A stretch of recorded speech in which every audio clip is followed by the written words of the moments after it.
Hey everybody, welcome to Foster Flip episode 3. So I was going to wait until I had a hole in the ground before I shot my next video. However, I happened to look over my last video and I realized that this stage of the demolition might be interesting for a video. I continuously forget that if this kind of thing isn't your daily, everyday life, that it might be interesting. So, first of all, I mentioned in my last video that I had an attachment on the way for my skid steer. It came and I've been using the heck out of it. It's what they call a grapple bucket. However, I have been referring to it as the claw, and sometimes if I feel like being silly, or if I'm talking to the little kids at where I live, my friend's house where I live, I will call it the clampy bucket. They think that's funny, but it is what it is. So anyway, here is the claw. That little guy. It has been more useful in some aspects and less useful in some aspects than anticipated. However, overall, it has been a great deal of help. Between the grapple bucket and the normal dirt bucket, I have been able to fill up, I believe I have my 8th dumpster sitting in the street waiting to be picked up. So one of the reasons why I thought making a video at this stage was a good idea is because I am waiting for a fresh dumpster. They can't get them to me fast enough. I'm not complaining, it's just a fact. They can't. They're busy, I'm busy. A lot of the construction guys are busy, so I assume they need dumpsters too. I had a 3.5 day weekend because my dumpster was busy. It was the holiday, Labor Day weekend, and I got to take the boss's company dirt bike out. That was pretty cool. I'm fortunate. He said, hey, we can't get another dumpster till Tuesday. Go enjoy the weekend. So we'll take a quick little tour here. I got this is, let's see, hold on, I'm trying to okay, so you see these blocks here and then the pile of wood there. That's my old room, my old what is that, my back entrance, where the ladder is, the blue ladder there. That's where my laundry room used to be. Then there's part of the house that's still standing. That is my old kitchen, my old bathroom, and my old bedroom. We'll walk in, like my back door used to be right here, like, you know, walk in like that. There's my old stairway down to the basement. I'll get those out of there after the structure's gone. I'll pull the concrete out. I have a way to get rid of concrete for free, so that does not go in the dumpsters. But here's my old kitchen. Here's my old bathroom. I left the stool there. We are in the first week of September. I want to say it's like the 3rd or the 4th or the 5th. I don't remember. I do know that the kids went back to school today.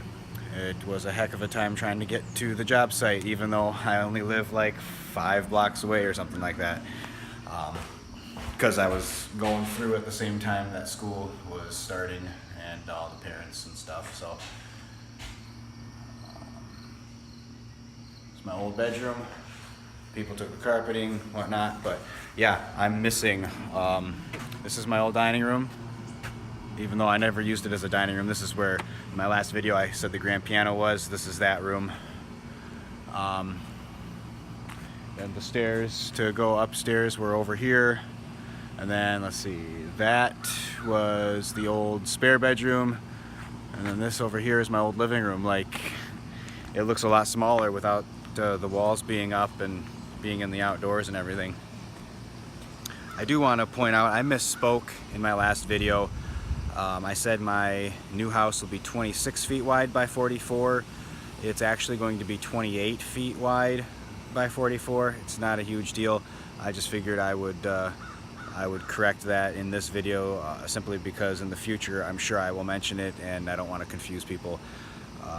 The reason that happened is because I am having 1 foot thick walls on the on the exterior, and they're going to be filled with insulation for heat retention purposes, and the interior space is 26, and that was stuck in my brain rather than 28. So let's walk out here towards the road a little bit, and I'll show you the view. It's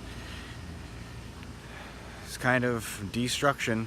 Like how I've been doing this is and again, don't copy me, don't do this at home, etc. I'm not liable if you kill yourself or anything. So what I do, or did, and it occurred to me about halfway through the demolition that I've never taken a house down before. I didn't realize that until I was halfway through, and somebody walked by and asked me, "Hey, have you ever done this before?" And I actually embarrassingly had to say no. Anywho, what I did was I went around with a 10-pound sledgehammer, and I knocked holes in the walls around all of the studs on the second story up the upper deck, the floor. And I took a chainsaw and I cut through left about that much of solid in all of the studs. Otherwise, I cut through all the studs, leaving a little bit on each one so that way I didn't pinch my blade, because the house would come down the blade width.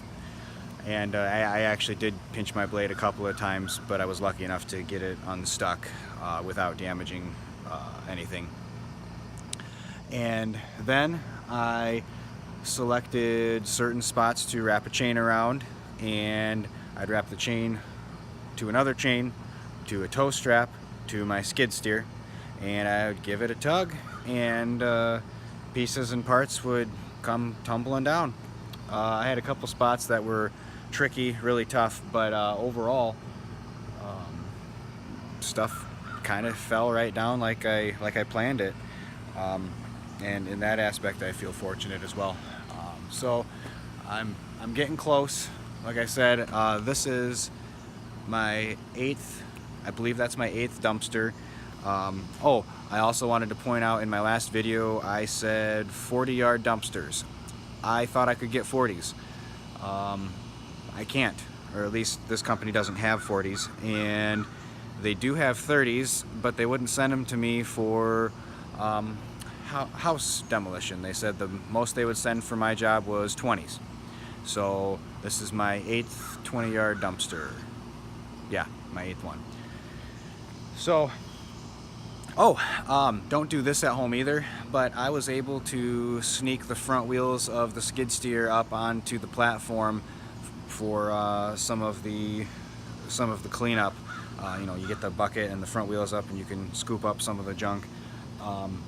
I've been afraid to get the entire thing onto the floor because it's a 6,000-pound machine. This house, parts of it are well over 100 years old. I'm not sure what they built them to withstand and not withstand, so even just doing the bucket and the front wheels, I was nervous. I will admit that I was nervous, but no emotions for the house. I'm actually getting excited because I'm almost ready to start digging my my basement, my new rectangle. My house will be 9 feet from this property line over here, which means so you see my truck, there's my trailer there. I got a load of wood that somebody wants to burn. I'm going to drop that off to them later, but that trailer is about 7 feet wide, if I remember correctly, with the tires and everything, maybe 7.5. So I should be able to sneak my trailer on this side of the house between the property line and the house, and tuck it back a little ways so it'll be out of sight, out of mind, but it's there when I need it. And the other thing is the trailer will probably live at whatever house I buy to flip, because it is Flippin Remington. Well, no G, Flippin. Anyway, so that's that. I wasn't able to do much over Labor Day weekend, unfortunately, but it was nice to have a couple days off. I think the last time I took that many days off in a row was Memorial Day weekend. Kind of used up all my summer, unfortunately. That's all right though. I got next summer. I got this. Thanks for watching, guys. It's always an adventure. I'll update you when I get further along, probably when I start having a hole in the ground.